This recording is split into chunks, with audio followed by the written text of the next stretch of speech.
When my friend James first suggested we check out the old abandoned hospital on the edge of town, I thought he was joking.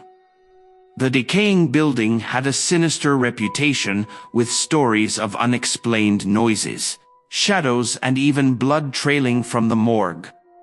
But James insisted it would be cool to explore, especially with Halloween coming up. Our friend Tina reluctantly agreed to go with us, despite my warnings that it was a terrible idea.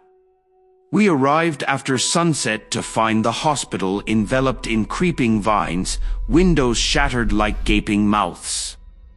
A heavy padlock hung from the front entrance until James smashed it off with a hammer.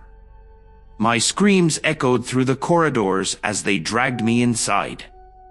Our flashlights revealed years of decay, rust stains bleeding down walls, equipment and gurneys overturned, endless cobwebs that clung to us as we passed. This place felt heavy with entropy and neglect. We started arguing whether to turn back when a crashing bang reverberated from the darkness. James shushed us, grinning. "Let's go check it out." Before we could object, he was off down the hall. With pounding hearts, Tina and I followed, voices echoing. Rounding a corner, we found James staring up a decrepit staircase. "I think it came from up there." I protested going to the second floor, but up the stairs we went. The peeling walls were covered in freakish scratches and symbols that looked like occult rituals. Ghosts couldn't have done this, right? James jimmied open a stairwell door and we entered a wing with patients' rooms. Gurneys and 4 poles cluttered the hall. The air smelled sickly sweet, like decay. This place was wrong. James edged toward a room at the end, heavy iron door ajar, scratches scoring the paint. My screams couldn't stop him from entering. Inside was a living nightmare. Strange symbols and disturbing drawings covered the walls. The floor was stained with large swaths of dried blood. Heavy chains lay in a pile, along with bloodied primitive surgical tools. This was no mere ghost. "Let's get out of here," I shrieked. But James seemed fascinated, lingering to snap pics with his phone. That's when we heard the shrieks and howls. Like no human or animal sounds. They came from all directions, growing closer. James' taunting bravado finally broke. We fled that terrible room and this whole cursed hospital, not stopping until we were blocks away, trembling and crying in the safety of Tina's car. I made both swear we'd never go back. This was not harmless teenage fun. Real evil dwelled in that building, seeping from the very walls. No more scaring each other for cheap thrills. Not when true terror lived and breathed so close to our homes. In the weeks after, James became obsessed with the haunted hospital.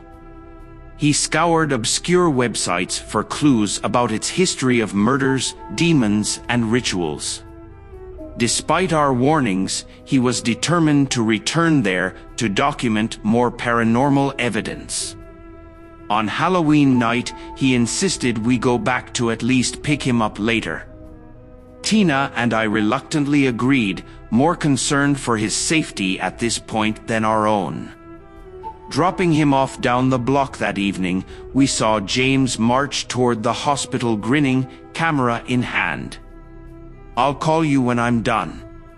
He disappeared through the broken front doors. Hours passed with no word from James. Any calls went straight to voicemail. Fighting panic, Tina and I drove back to the hospital to search for him. The wind whipped leaves around us as we pried open a side door.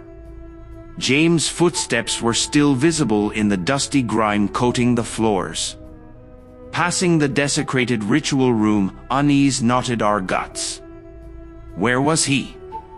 We crept room by room through eerie moonlight, whisper calling James' name. No reply but the creaking building. Until we heard the faint scream. Coming from below us? There, an entrance to the basement stairwell. Dark suppuration leaked from under the rusty door. Our flashlights revealed decaying stairs to an abyss of pitch black. The malodorous stench of evil hung heavy here. Stealing our nerves, we descended toward the screams echoing up through ancient brick and mortar. The sprawling basement held endless shadows, gurneys shoved against walls, broken medical equipment scattered about, more insane symbols and messages scrawled onto the debris. Then, piercing the darkness, the bloody, ragged body of a large animal, goat, chained to a stained asylum bed. Near it lay an open book, hand-bound in strange leather, with spells written in eerie red ink. This was the source. These butchering rituals powered whatever nightmares dwelled here. James had discovered the hospital's deepest evil and wandered too far in. But we had come to drag him back out. Following the echoes, we arrived at a heavy metal door. Fresh blood leaked from under it.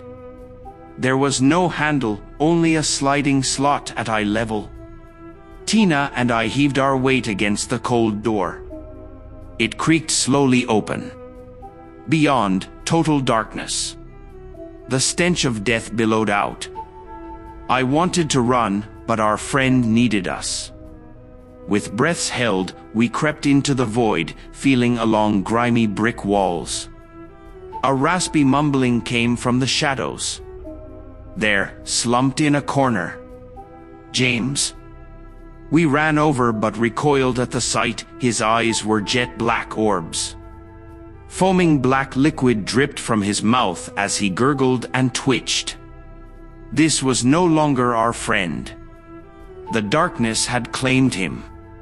When James' face split into an anguished howl, Tina and I stumbled back. His features distorted impossibly as ancient words spewed from his lips. As if the evil that resided here now spoke through him.